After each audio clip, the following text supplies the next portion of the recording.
ఎలా? అర్థమైంది ఆది, ఇది ఆ శక్తి ఎఫెక్టే. గురూజీ, నా కాలు మరిప్పుడు ఎలా గురూజీ? నొప్పి లేనట్టుగానే మేనేజ్ చెయ్యి. గురూజీ, లేకపోతే మళ్ళీ ఇరుక్కుపోతావు.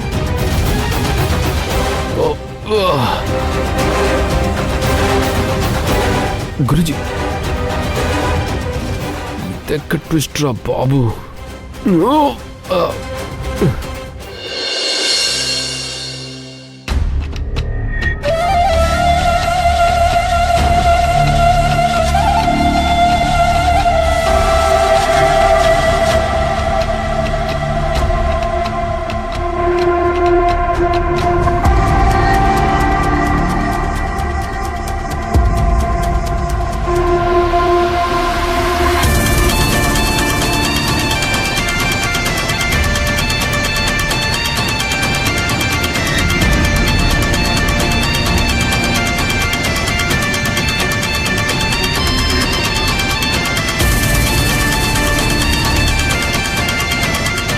పోలీస్ స్టేషన్కు వెళ్ళడానికి రెడీగా ఉండు.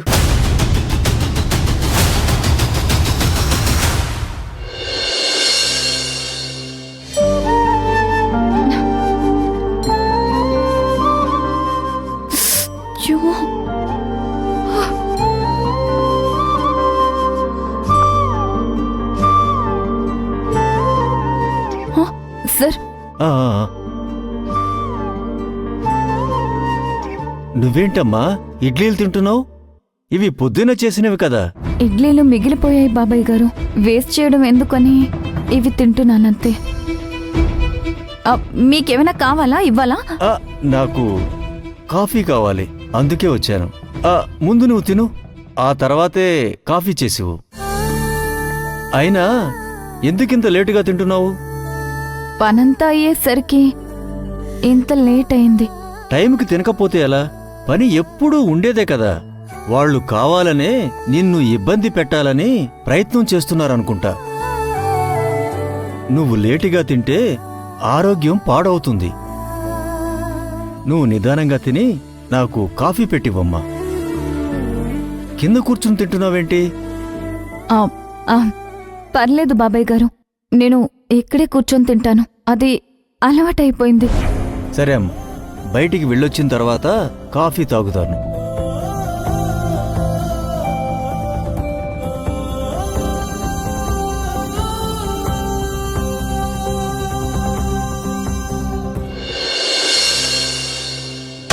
అమ్మా, అమ్మా, ఏంటే, ఏమైంది?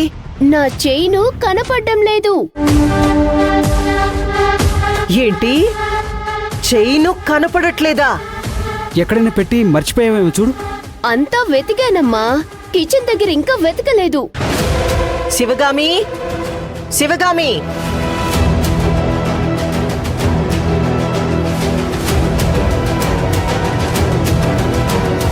చెప్పండి మేడం.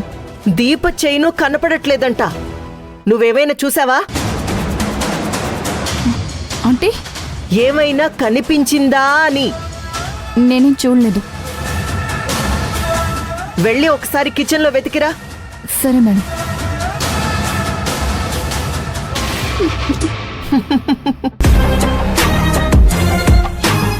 దొరికిందా? చూస్తున్నా.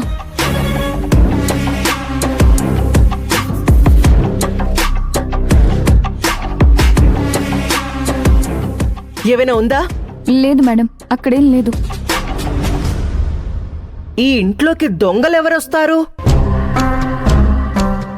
ఇంట్లో వాళ్ళు తప్ప ఇక్కడికెవ్వరూ రారే. ఈ శివగామిని చెక్ చేయడం మర్చిపోయామమ్మా.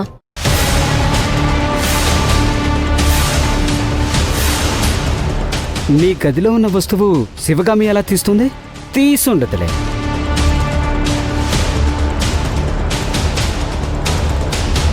పోలీసులు ఎలా వచ్చారు? నేనే ఫోన్ చేశానమ్మా.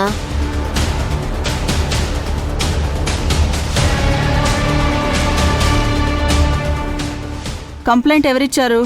నేనే మేడం.